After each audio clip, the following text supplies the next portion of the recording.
الحمدللہ رب العالمین والصلاۃ والسلام علی رسول الکریم۔ ہمارے ساتھ یہاں شیخ عبداللہ ناصر رحمانی موجود ہیں اور ان سے ہم چند سوالات کریں گے جن کے وہ جوابات دیں گے۔ شیخ محترم السلام علیکم۔ وعلیکم السلام ورحمۃ اللہ۔ شیخ ایک عصر حاضر کا ایک بہت بڑا اور بہت ہی حساس قسم کا سوال ہے کہ چند لوگ ہیں جو اپنے آپ کو اہل سنہ میں سے قرار دیتے ہیں اور خود کو بعض مشائخ کے تزکیے کی بنیاد پر اپنے آپ کو اس دائرے میں رکھتے ہیں کہ وہ لوگوں کو اور یا علماء اہل سنہ کو جرح و تعدیل کی بنیاد پر مبتدع قرار دیں، جن کے کچھ نام بھی ہیں، اور میں کیونکہ اس معاملے میں تھوڑا وضاحت چاہوں گا اس لیے میں کچھ نام لینا بھی مناسب سمجھوں گا تاکہ لوگوں کے اندر جو ہے اس چیز کو لے کے تھوڑا ان کے اندر شناسی پیدا ہو۔ اور یہ لوگ کچھ لوگ ہیں جو سعودیہ کے اندر ہیں اور کچھ لوگ جو ہیں وہ برطانیہ میں، جیسے ابو خدیجہ اور سعودیہ کے اندر ہیں شاید ڈاکٹر مرتضی بخش۔ تو یہ جو ہیں انہوں نے جو اہل سنہ کے علماء کو تنقید کا نشانہ بنایا اور اپنی ویب سائٹ کے اوپر زیادہ تر علماء جتنے بھی ہیں جو اہل حدیث جمعیت اہل حدیث ہند سے تعلق رکھتے ہیں اور جن کا آنا جانا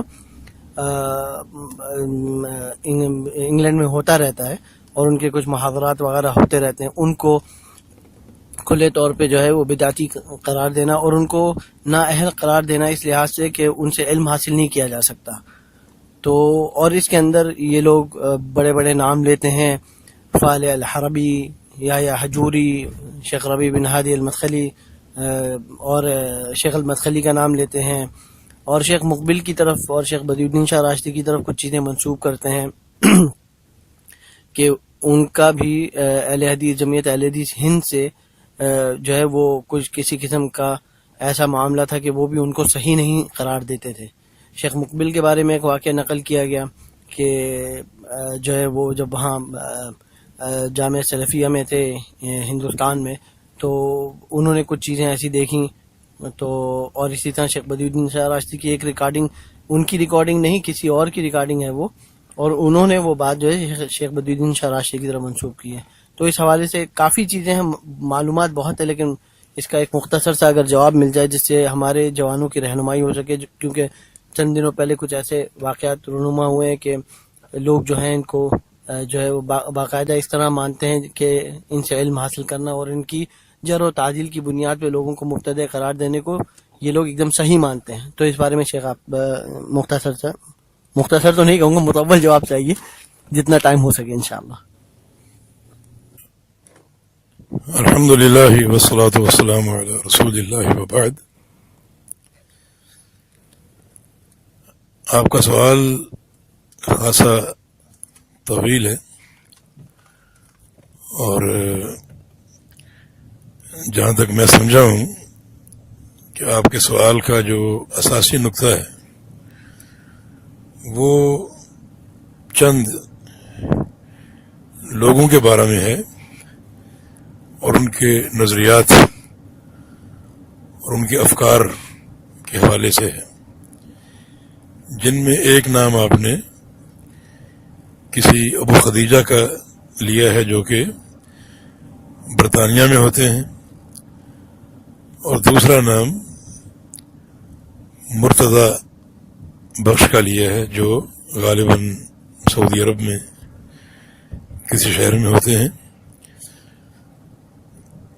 اصل بات یہ ہے کہ یہ دونوں نام متعدد بار سامنے آئے، لیکن مجھے ان سے کوئی دلچسپی نہیں رہی کیونکہ یہ وقت بڑا قیمتی ہوتا ہے اور اس وقت کو اس قسم کے لوگوں کے افکار معلوم کرنے پر ضائع کرنا یہ وقت کے ساتھ انصاف نہیں ہے۔ وقت کی قدر، وقت کی حفاظت یہ بہت ہی ضروری ہے، اس لیے مجھے ان دونوں حضرتوں کا کوئی خاص تعارف نہیں ہے، مجھے یاد پڑ رہا ہے کہ میرا بیٹا بدیع الدین،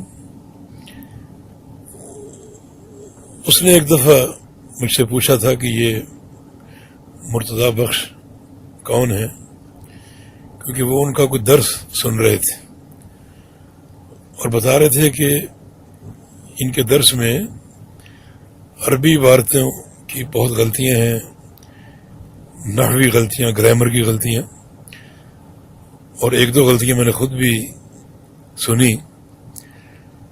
تو پھر اس کے بعد مزید کوئی دلچسپی ان صاحب کے بارے میں مجھے نہ رہی کہ جب ایک شخص کو علم کی اساس ہی معلوم نہیں ہے، گرامر اور لغت عرب کی معرفت، یہ تو ضروری ہے اہل علم کے لیے، اور خاص طور پہ ان کے لیے جو درس و تدریس میں مشغول ہیں، کیونکہ عربی زبان میں زبر زیر کی تبدیلی اور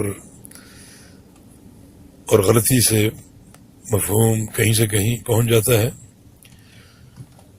تو جہاں تک ان کی اس بات کا تعلق ہے کہ جمعیت علماء ہند یا جمعیت علماء پاکستان، یہاں کوئی علماء نہیں ہے اور علم جو ہے وہ علماء سے لیا جائے، تو یہ بات بالکل انصاف کے منافی ہے. جو حضرات یہ بات کرتے ہیں، میں ان کی سند جاننا چاہتا ہوں. سموا لنا رجالکم، ذرا اپنے علماء اور مشائخ کے نام گنوائیں اور اپنی سند رسول اللہ صلی اللہ علیہ وسلم تک مرفوع بیان کریں، کیونکہ الاسناد من الدین ولولا الاسناد لقال من شاء ما شاء. عبداللہ المبارک کا قول ہے کہ سند اصل دین میں سے ہے، اور سند نہ ہو تو کوئی شخص کچھ بھی کہتا رہتا ہے. سند اگر نہ ہو تو سب سے پہلے تو ہمیں ان کی سند چاہیے جو اس قسم کی باتیں کرتے ہیں کہ خود وہ کہاں کھڑے ہیں، اور ان کے مشائخ کون کون سے ہیں، تاکہ ہمیں ان کا علمی مشرب معلوم ہو سکے. ایک شخص یورپ میں ہو اور اس کا تزکیہ سعودی عرب سے جائے، میں اسے کافی نہیں سمجھتا. ہمیں سند چاہیے. حافظ ابن صلاح رحمہ اللہ نے الاستفاضہ فی الطلب کی ایک اصطلاح ذکر کی ہے کہ طلب علم کی شہرت ہونی چاہیے، یعنی جو طالب علم ہے وہ معروف ہونا چاہیے کہ وہ کہاں کہاں گیا اور کن کن مشائخ سے اس نے علم لیا ہے، اور وہ مشائخ کون ہیں اور ان کا منہج کیا ہے اور ان کا علمی مستویٰ کیا ہے. یہ ایک اساس ہمیں پہلے معلوم ہونی چاہیے. اور جن ہندوستان پاکستان کے علماء کو یہ علماء نہیں مانتے، ان کی اطلاع کے لیے عرض ہے کہ بلاد عرب سے لوگ سفر کر کے آتے ہیں ان کی سند لینے کے لیے، تاکہ ہمیں ان کے ذریعے سند کا اتصال حاصل ہو جائے. اور ذرا ایک عالم کی یہ تعریف کریں کہ عالم کسے کہتے ہیں. کیا عالم کی تعریف یہ ہے کہ اس کو کبار علماء جانتے ہوں؟ یہ سوال میرے ایک شاگرد کامران پالوا، جو کہ جامعہ اسلامیہ کا فارغ ہے اور مدینہ میں مقیم ہے، سعودی عرب میں علماء کی ایک مجلس قائم تھی جس میں علماء جو کبار علماء وہاں کے اور جو لجنہ ہے اس کے علماء موجود تھے. اس نے ایک سوال بھیجا کہ کیا کسی کے عالم ہونے کے لیے ضروری ہے کہ آپ اس کو جانتے ہوں؟ انہوں نے جواب دیا نہیں.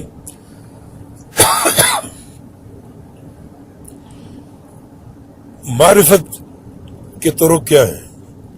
ہمارے ہندوستان یا پاکستان کے علماء، کتنے علماء سعودی عرب آ سکے ہیں، کبھی آئے بھی ہوں تو حج یا عمرے کے لیے، اور کتنے سعودی علماء پاکستان کے ہیں جو ایک دوسرے کی معرفت ان کو حاصل ہو.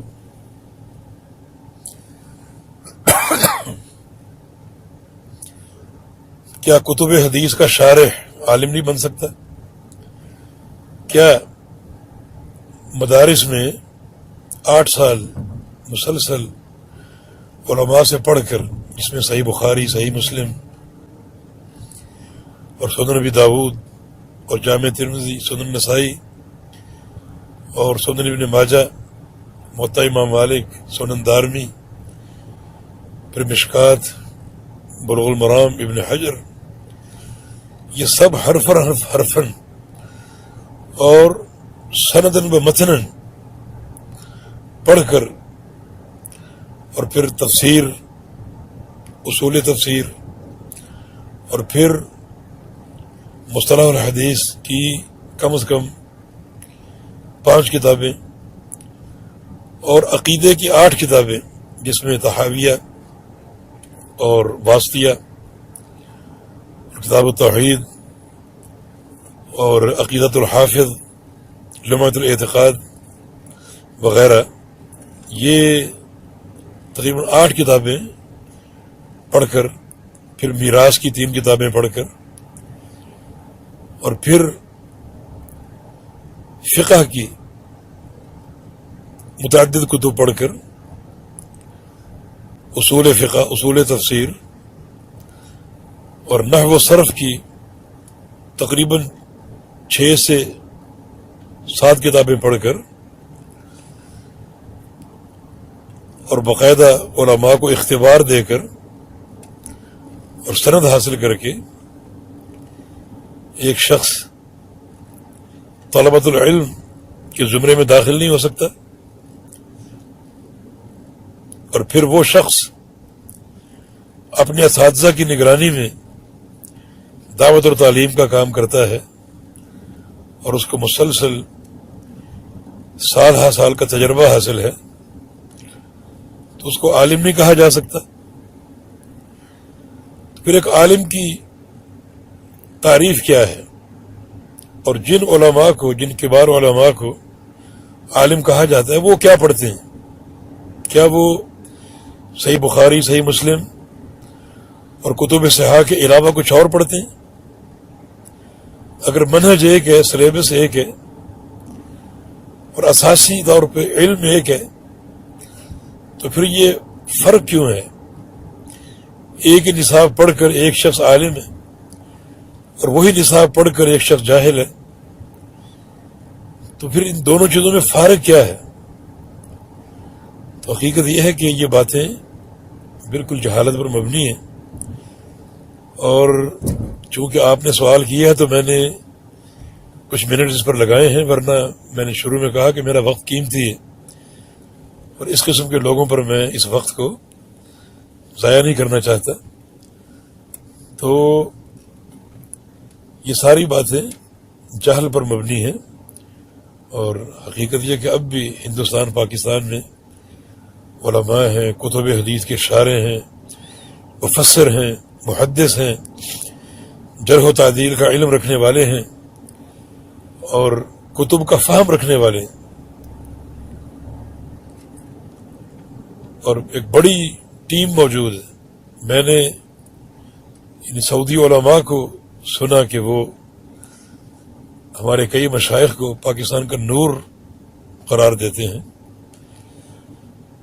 تو پھر یہ لوگ جن کو علم کی ابجد سے بھی واقفیت نہیں ہے، اور نحوی صرفی غلطیاں کرتے ہیں، جو کہ ایک طالب علم کی بنیاد ہوتی، وہ اگر اس قسم کی بات کریں گے تو وہ بالکل لا یعنی ہوگی اور ناقابل اعتبار ہوگی.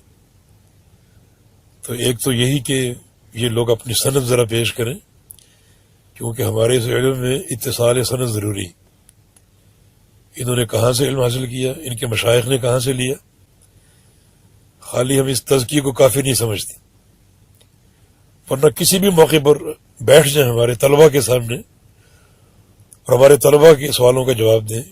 ابتدائی سوال ہوں گے نحوی صرفی اور بالکل ابتدائی باتیں ہوں گی، ذرا بیٹھ کے جواب دیں تاکہ اندازہ ہو سکے کہ یہ کتنے پانی میں ہیں اور کہاں کھڑے ہیں یہ لوگ.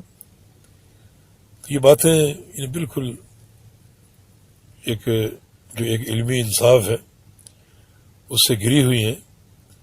اللہ تعالیٰ ان کو ہدایت دے، اور جو طرح طرح کے فتنے جو آ رہے ہیں اللہ تعالیٰ امت کو ان فتنوں سے عافیت دے اور ہمیں علم نافع عطا فرمائے اور اس علم پر عمل کی توفیق عطا فرمائے. آج عمل کا فقدان ہے اور نوجوان جو ہے وہ عمل سے کنارہ کشی اختیار کر کے صرف اسی قسم کے مجادلات اور اسی قسم کے امور میں محو ہیں، اور ایک اختلاف بلکہ جھگڑے بلکہ قتل و غارت گری کی کیفیت بنی ہوئی ہے. میں نے خود یہ مشاہدہ بعض نوجوانوں میں کیا، اس طرح وہ آپس میں بحث کر رہے تھے کہ شاید ابھی تلواریں چل جائیں گی.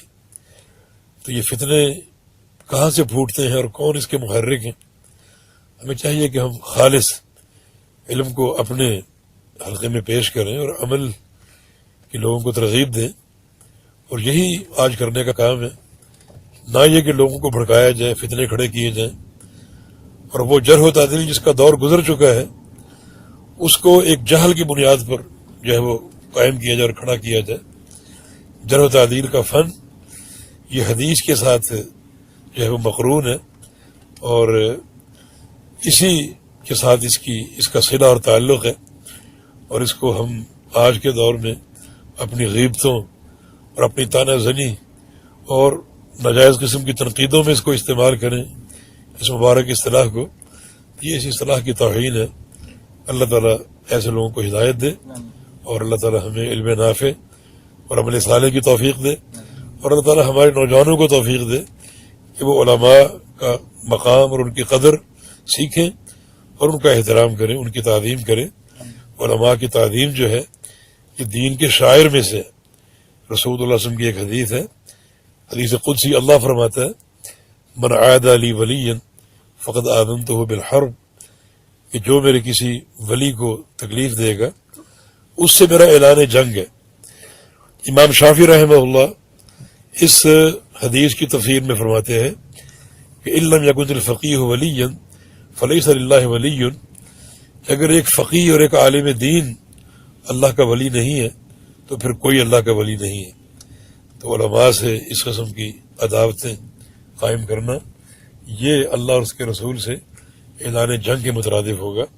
اللہ پاک ہدایت دے اور اللہ پاک فتنوں سے امت کو بچائے، اور اللہ پاک ہمارے سینوں کو کھولے علم نافع کے لیے اور عمل کی توفیق عطا فرما دے. وآخر دعوانا الحمدللہ رب العالمین.